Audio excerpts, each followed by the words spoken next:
The question in my mind is, how do you create or relaunch a highly profitable and successful 6 to 7 figure business? With so much conflicting advice about the best ways to start and grow your business, how do you get it right the first time? I want to help entrepreneurs make a real difference and navigate the messy world of startup or relaunch. My name is John North, and this is the Startup Secrets for Entrepreneur Show. Join me today when we dig deep with our guests and get you the best blueprint so you can fast track your own business. This episode is sponsored by Evolvepreneur.app, your all-in-one online business system. Make sure you subscribe for future episodes at startupsecrets.show right now. So let's get into today's episode.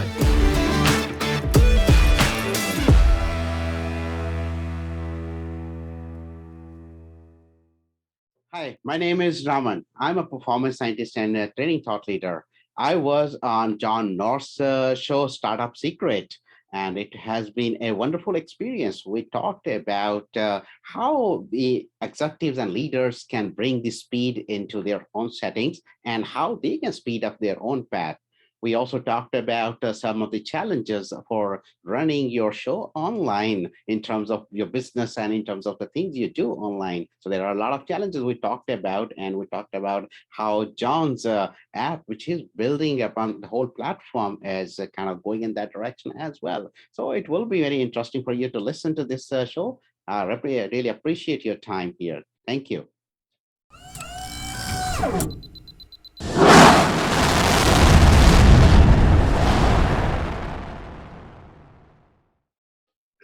My very special guest today is Raman Attri, who's a performance scientist. So it should be interesting the conversation to have. So welcome to the show, Raman. Thank you so much, John. I'm really glad to be at your show. Thank you. Cool. So I understand you're in Singapore, right? That's right. That's right. Cool. Now, so we're beaming from Sydney to Singapore, so at least we're in similar time zones. We don't have to be, it's only a few hours behind. All right. So I had a bit of a look at your website and your YouTube channel and stuff. So the concept of performance scientist is around doing things quickly. Is that the concept? The concept is more about how do we get the performance to be first time right. Mm-hmm. It's not about doing the things quickly, because that's the mad rush. And yes. Most of the organizations are following it because that's the only way they define speed. That, okay, well, let's have our employees do things quickly, but that's not a real long-term speed. So the real long-term speed comes when you can produce very fluid, first-time right performance that you don't have to rework. So you save a lot of time there. And at the same time, you make your customer happy. And so that's the kind of speed we're talking about, how to go there faster. Right. Okay. Well, we'll dig into that soon. So part of the show is to talk about online and the difficulties of getting online in the first place. So I had a bit of a quick look at your website, and you've got quite a lot of stuff going on there. So what was your journey to that? Like, where did you kind of start into this gig of going online? Did you have an offline sort of job or something like that originally, and you decided to sort of venture into the world of online coaching and stuff?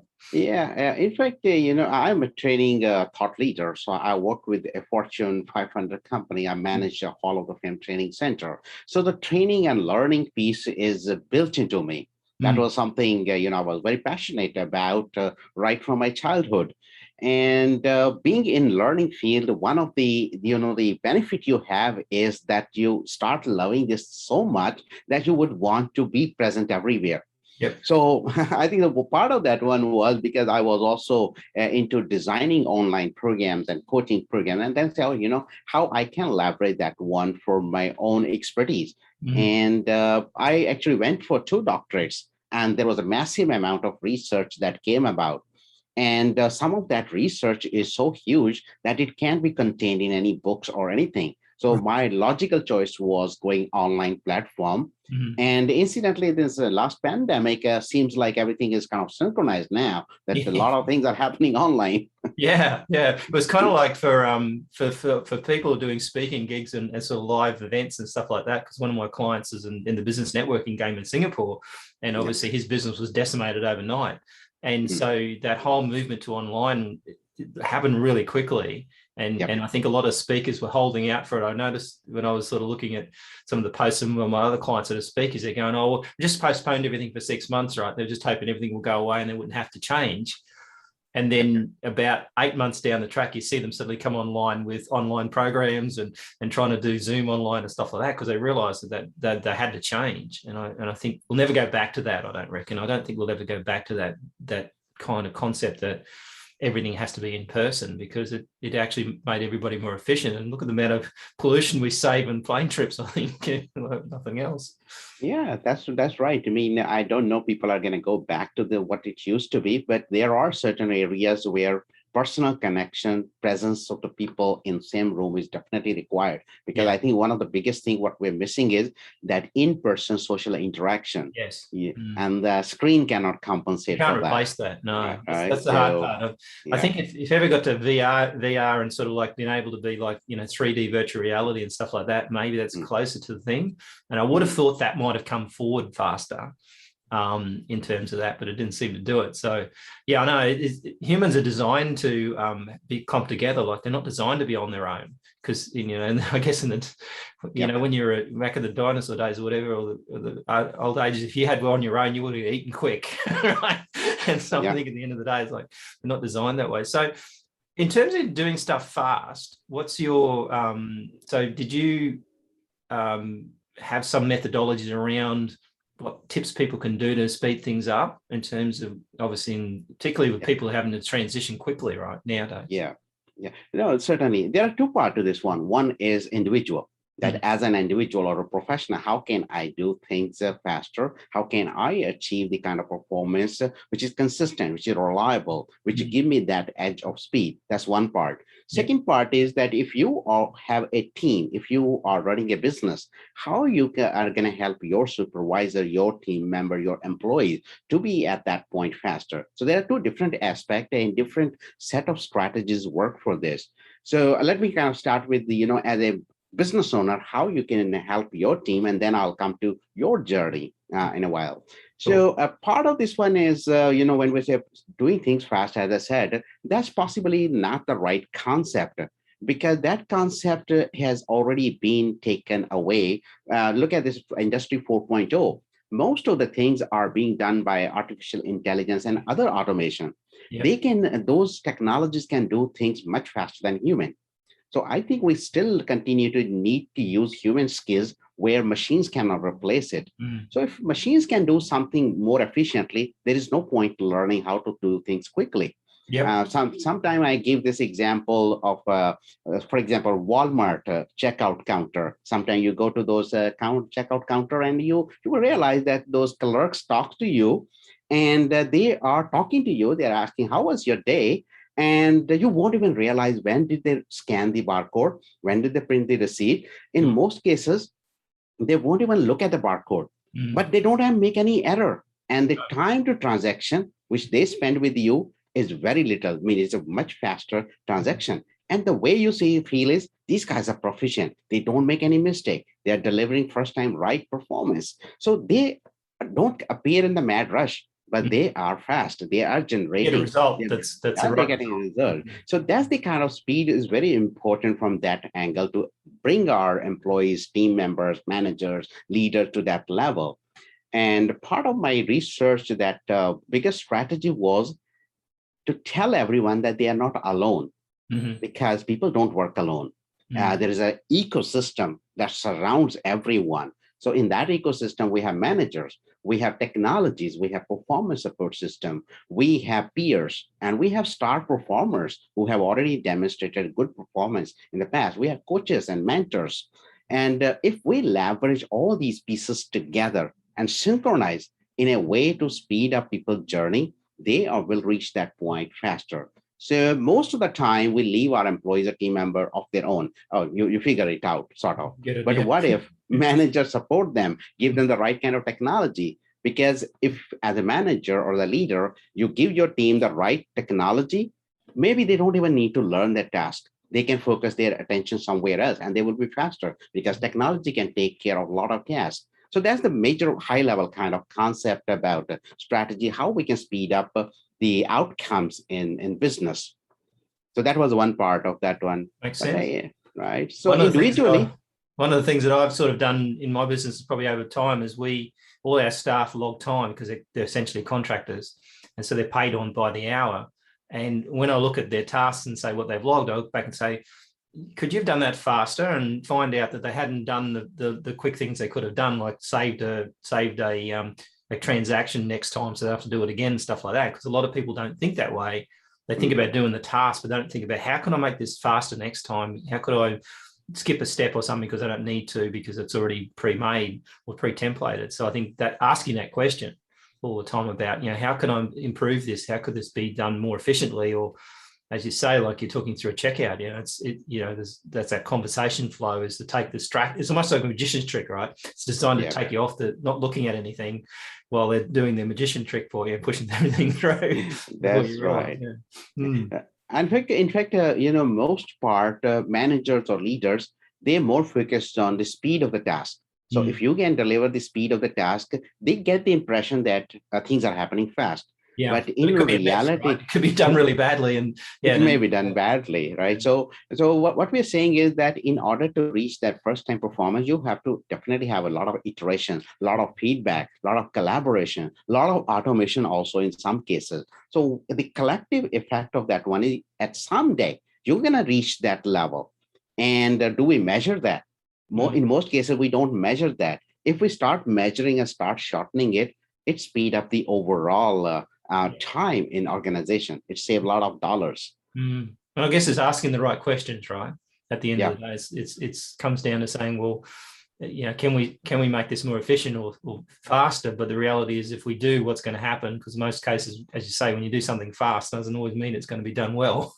And that trade-off at the end of the day. And I think that also must come down to communication, right? Because if you're communicating, if something's going to happen slowly, then you're going to communicate that. I mean, there's a good example in New South Wales at the moment in Australia. They've decided to do these business grants. And so what the government decides to do is puts up a website and says, hey, apply for this business grant, but no communication at all through the entire process. So you don't know where you're at. So then they say, oh, just call us, but you can't get through. And it's like, you can see they've done it fast, but they haven't done it well, because what's happening is no communication. So there's no way to get some sort of updates or anything like that until such time as someone emails you or contacts you, because ringing them, you can spend 3 hours on the phone. So to me, that's a great example of trying to do something fast, but it's failed really, because all it's done is freaked everybody out. They can't get hold of them, right? That's right. Yeah. So tell me about the next step that you spoke about earlier, in terms of, okay, you've sort of looked at the manager themselves and to look at the organization. Yeah. So when it comes to individually, there are a lot of challenges, because people have not been educated about how do you reach that level of performance faster. I mean, historically, even in the management and leadership domain, more often people have been trained about efficiency, which is, how you can get this task done faster, how you can deliver me project faster. But nobody actually educated. Is there a science behind how people really attain performance and how we can shorten that cycle? So most of the managers have, when they progress, they have not been coached, even leaders. So fundamentally, what we realize is that many times you can leverage a lot of things. For example, very tiny example I give is delegation.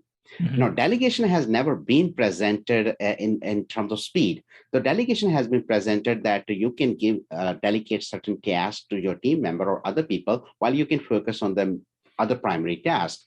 But if we look at behind the scene, if you strategically delegate the task to your team member, not only the team member is going to grow, it is actually going to shorten your time to reach the level of proficiency you need. Part of that one, what we say is, most of the managers, they keep focusing on input skill. Input skills are like, for example, operating a Zoom software. That's the input skill. That's going to get obsolete in 3 months or 6 months. So every 3 months, 6 months, they need to learn new skill. But then we say, instead of focusing on that one, maybe you want to delegate those kind of skills to somebody. Maybe you want to use technology for that one. Maybe you want to outsource that particular task. But as a manager, your job is to make the difference in a project. Your job is to manage people. Your job is to produce something. So that's what we call outcome skills. So outcome skills are, if you focus on outcome skills, all the input skills, you can disposition. The moment you disposition, as a manager or leader, amount of things you're going to learn and master are shorter, smaller. Yeah. You focus on smaller quantum, you master that, and you become a great leader. But you become a great leader in a much shorter time. So that's one thinking process we have been kind of telling leaders and managers. You don't have to master everything upfront. You don't need everything. For instance, if you have been doing a report, which is only going to be needed once in 3 years, there is no point for you to spend time now in classroom or even getting the coaching on this one and getting mastered it. You better disposition somebody else because it's so low frequency. Focus on something which makes difference everyday basis and be strategic about that. Yeah, makes sense. Because sometimes, you try and do stuff that you'd never done before, and then you think, oh, well, I've spent so many hours trying to learn this and I'm never going to use it again. It's like, yeah. And I guess you see that in the larger organizations who probably don't have the ability to kind of outsource that stuff too. Sometimes they're kind of like stuck within their own world, aren't they? Yep. That's right. So in terms of your online journey, where have you sort of run into roadblocks there? So what did you initially, how long have you had your website up, for example? I have been having this one for about 3 years now. This one came while I was doing research. I got a lot of content. So I wanted to see that how I'm going to leverage it. And part of that one is I also produce a lot of content. Like I got a lot of books. And there's a lot of content. 20 books there or something. Yeah, that's right. You beat me. I got 7, so it's making me feel I got a lot better catching up to do here. No, it's once you get involved in research, you get so many insights. You're gonna need to put somewhere, and the book is the right place to put. But at the same time, I do a lot of professional speaking, a lot of keynotes, and I got a lot of videos. So there was a lot of things going on. I got research reports, books, I got videos, and then I got some training and coaching programs. So then the question came is, how am I going to combine all these together and present at one place? And being a learning guy, my one goal was also this, that how I can make learning available to people. So I didn't just want to create a sort of website which just tells about me, that this is what I am doing. I wanted to make it as a learning portal. The reason for that one is that in my personal journey, I felt people are not being taught how to learn better and how to learn faster. Yes. So they can still go and buy certain books and all that. And half of those are not based on science or not based on observations. So, and remaining half are academic in nature that you possibly as a practitioner, it's going to be very hard to understand. So I say, you know what, I'm going to create a portal, a sort of Wikipedia, you can say, in the due course of time where people can come and find the proven techniques. And I thought, that will be my platform to bring in the experts so that we disseminate the information and knowledge and wisdom to people so they can learn faster and better. So that was my whole, overall thinking process, how I went online. And it took me many years to kind of perfect that one. I'm not there yet. I'm still building the skeleton, building the right kind of content. But most of my content is behind the firewall. It's not opened up. But I think at some point of time, I'm going to open up the membership site where everything that I'm doing in form of proper sequenced courses and content is going to be there. Yeah, no, that's the major challenge with most people when they've got a lot of content is that how do they manage that content without freaking people out on the front end of on their website, because obviously it ends up being too much. So it's interesting that because that's a challenge for people also from the technology point of view. So what sort of technology did you employ to do that in the first place? Yeah. So most of the thing was because my content was evolving, it wasn't really finalized. So that means I was never in a stage where I could write down the specification for somebody to do it for me. So then I thought, how can I do it progressively, evolving it the way I want? And I'm a little bit of a sort of perfectionist, you can say. I wanted things in a certain way with certain kind of accessibility and all that. So showcasing was also part of. So I resorted to WordPress technology. I said, I'm going to build it myself, but then it could be quite a task. So I use WordPress and then Elementor. So I combine these. Elementor is a powerful tool. It allows you to build any kind of a repository, website, or any other platform you want to create. So I combine these two alongside some other kind of plugins and all that. I build the entire database behind the website. So that's how I kind of set it up. Right, cool. Yeah, because I mean, part of I guess, our journey in terms of what we did is we developed a platform to be able to combine all those technologies in one place and to avoid the WordPress challenge. Because a lot of times with WordPress, you've got a lot of plugins, you've got a lot of technology and a lot of confusion for a lot of non-technical people. That sort of drive them insane. Yeah, So yeah, when we developed, yeah, so we sort of looked at that scenario, and what you're talking about is quite interesting, because we actually thought, well, what can we do to make the life easier for an author consultant, or anybody that's sort of like doing online teaching or resource-based stuff. And we developed a platform called Volcano App for that kind of thing. And yeah. and basically we kind of looked at WordPress and said, okay, we need blogs, we need podcasts, we need course content and all that sort of stuff. So yeah, it's interesting to figure out the actual best practices for all those people, in terms of what they want to do. I relate with what you're doing, really. I mean, I happen to look at your work, and that's very interesting. I think the concept you are floating is fantastic. That was exactly my challenge as well. As I said, I had videos. So now, where do I put the videos? I had to put the videos on YouTube and then do a backlinking. And then I had books. My books reside somewhere else. And then I had to do the backlinking. Then I got some PDF research report, which is stay in a research repository on a different website for researcher. Then my challenge was, how do I combine all these? But because if I leverage WordPress, it's going to become very heavy. It wouldn't have that much bandwidth unless I scale up everything.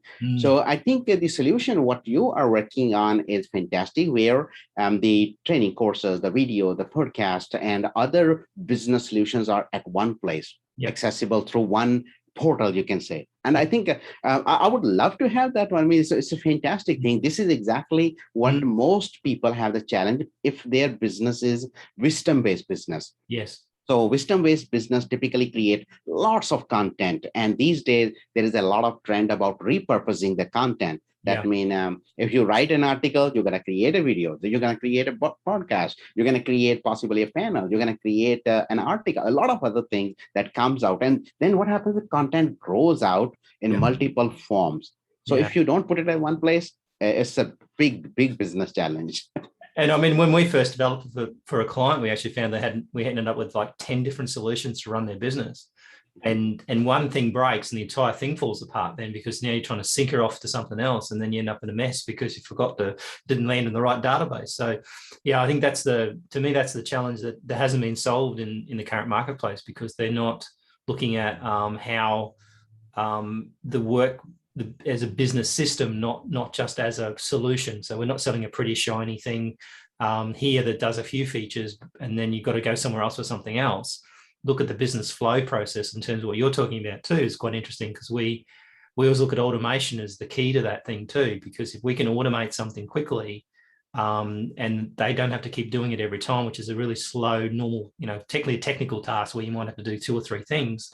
If we can automate that thing so they just press one button and it gets done, then that's going to save that business owner a heap of time and money, because they don't have to pay someone, say a VA, to do it either. So trying to systemize that process completely so that they can, have those blueprints, we call them now, that we can actually do like a podcast blueprint or a membership blueprint or a course blueprint, to be able to kind of put those things together and build that business without having to become a tech head. Right. Yeah. So what's in the future for you for next year? What's your plans for the coming 2022 range in terms of what you're looking at doing? Yeah. So I think I'm going to kind of extend what I'm right now doing it. As I said, I might have the skeleton of my, overall things, what I'm doing, but it's very important for a wisdom-based initiative to be able to deliver that wisdom. Yes. And I have been brainstorming yourself, right?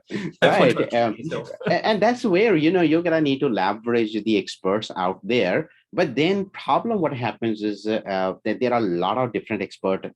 Some are really good in video. Some are really very good at set up in your database. Some are very good in setting up the membership.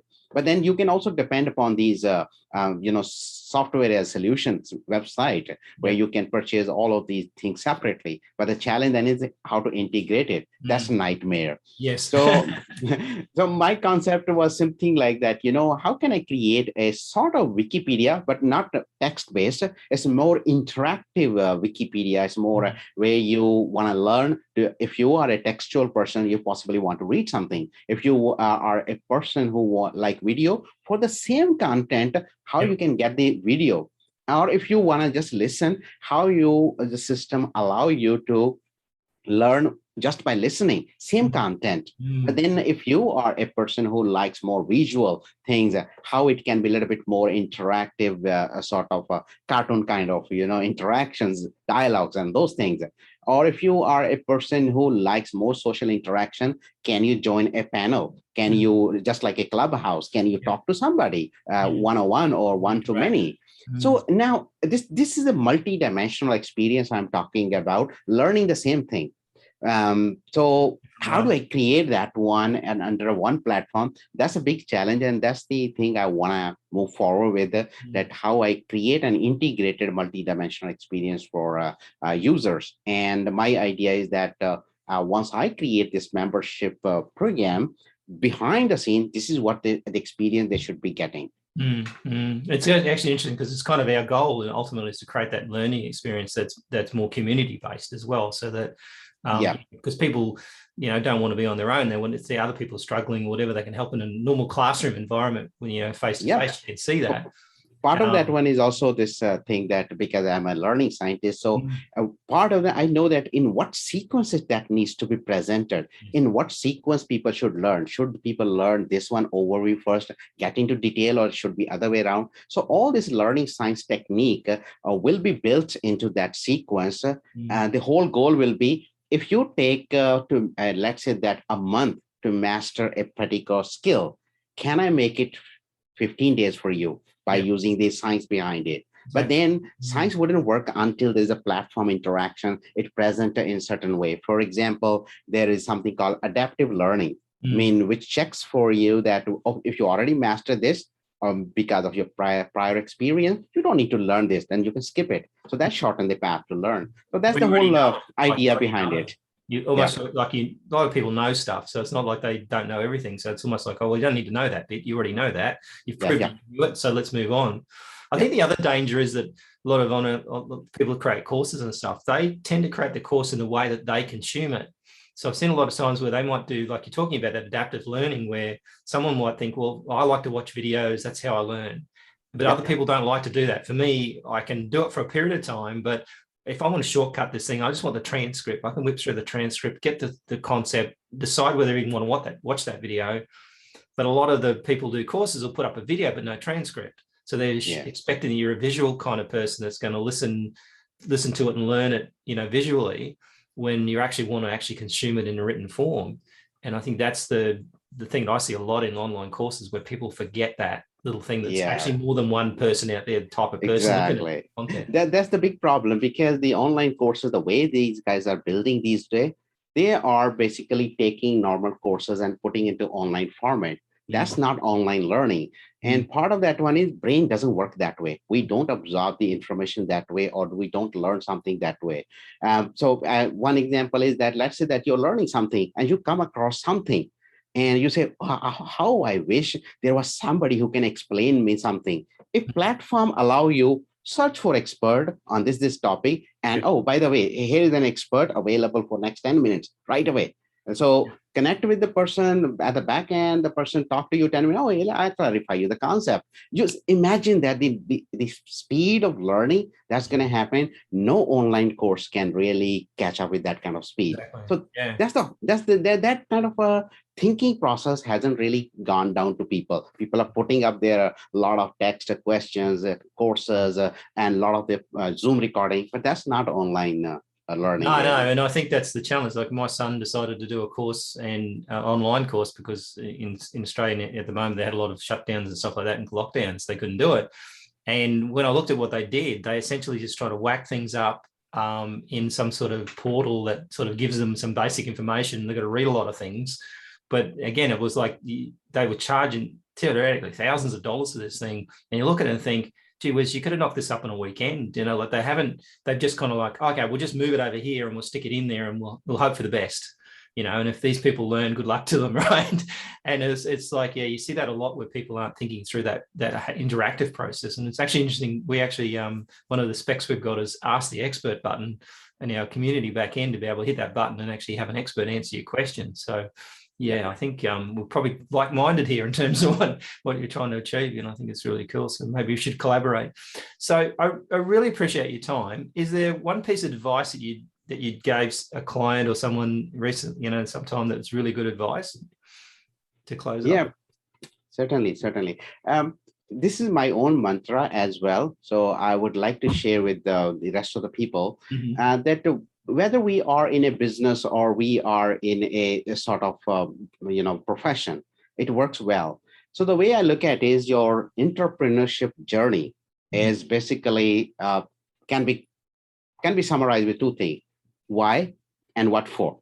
Yeah. Why is basically your emotional drives, how you feel, why you want to do certain things. You're passionate about certain things, but there is a drive, that the emotional drive that comes from inside you. But then there is other thing, what we call what for. Everything you do has to have an outcome. You want to achieve something. Why was your drive? Obviously, the emotional side. What for is where we want to take it to. So I always say that your entrepreneurship journey is basically the distance between why and what for. Yeah, and makes sense. right. So it's very important for people to really be able to understand that how they are going to connect these two things together, why and what for. And at the same time, most of the time, people struggle or they fail because they can't connect these two things together, because their emotional drive might be dictating something else, which we call passion. People do pursue, but then they miss the important part. What for? Why? What for I'm going to do? What exactly I'm going to produce out of that one? So my recommendation always have been that, try to create a bridge between these two. Once you have very good clarity about why and very good clarity about what for, then nobody can stop you. That's the fundamental thing that's going to give you the speed. And as a speed scientist, that's the thing I can say. This is the way I proceed forward. As you see, I got 20 books. I got over 100 international credentials. I got 2 doctorates. So all that was possible once I was able to align and connect why and what for. So that will be my advice for the audience. True. Get that closer together. That's interesting. I mean, I know that when we used to do tech support back in the day with software, for accounting software, one of the questions we used to ask customers when they'd send in this request is, I can't do this, whatever. So why are you doing that?